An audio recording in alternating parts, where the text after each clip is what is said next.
સંવાદદાતા ઉમંગ પટેલ આપણી સાથે જોડાઈ ગયા છે। એમની પાસેથી આપણે વધુ વિગતો લઈએ। ઉમંગ, સૌથી પહેલાં તો જે આ હોનારત થઈ છે, આ દુર્ઘટના થઈ છે, બાળકોના આક્રંદ હજુ પણ સંભળાઈ રહ્યા છે અને સમગ્ર રાજ્યમાં તેના પડઘા પડ્યા છે અને એક રીતે એમ કહીએ કે હજુ તો મોરબીની જે દુર્ઘટના હતી તેના હજુ તો ઘા રૂઝાયા પણ નથી અને આ બીજી દુર્ઘટના, એવા માસૂમ બાળકો કે જે લોકો રાજી ખુશી પિકનિક પર જઈ રહ્યા હતા અને આપણે વિડીયો પણ જોયા કે એક છોકરી એમ કહી રહી છે વિડીયોમાં કે आज तो बहुत मज़ा आएगा અને પછીથી સમાચાર એવા આવી રહ્યા છે કે છોકરીની લાશ મળી રહી છે અને આ સમગ્ર ઘટનાનો જે ચિતાર છે એ આપણે સાંભળીએ છીએ તો રૂવાટા ઊભા થઈ જાય છે।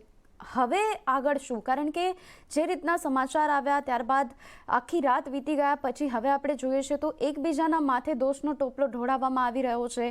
સ્કૂલ સંચાલકો એમ કહી રહ્યા છે કે તંત્રની બેદરકારી છે, તંત્ર એમ કહી રહ્યું છે કે અમારી બેદરકારી અમે નથી લઈ રહ્યા હાથ પર। હવે આગળ શું? ચોક્કસથી 23 કલાક જેટલો સમય વીતી ગયો આ જગ્યાએ ઘટના ઘટી હતી। અત્યાર સુધીમાં આ જે સમગ્ર ઘટના ઘટી ત્યારે મુખ્યમંત્રીએ સ્થળની મુલાકાત પણ લીધી હતી અને ત્યારબાદ જે પોલીસ કમિશનર દ્વારા પણ તમામ પ્રકારની સીટની પણ રચના કરાઈ છે। એફઆરઆઈ નોંધાઈ ગઈ છે। 18 લોકો વિરુદ્ધ માનવ વધનો ગુનો દાખલ થયો છે।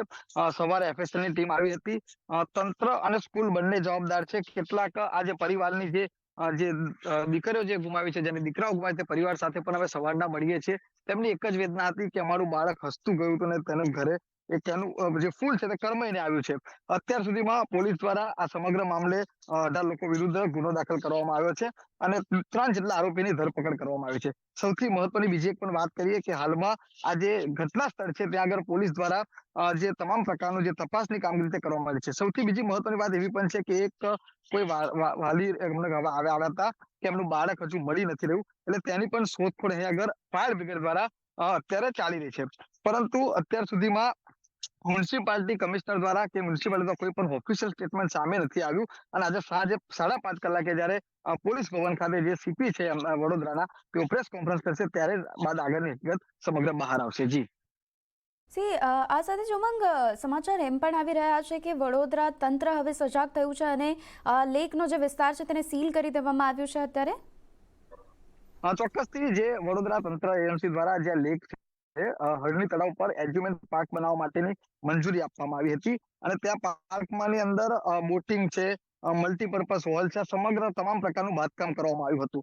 માત્ર પૈસા કમાવા માટે જે બાંધકામ કરવામાં આવ્યું હતું તેવું સ્પષ્ટપણે લાગી રહ્યું છે, કારણ કે કોઈ પણ પ્રકારની ફાયર સેફટી નથી, કોઈ પણ પ્રકારના જે તંત્રના જે નિયમો હોય છે તે કોઈ પણ પ્રકારના નિયમ નતા।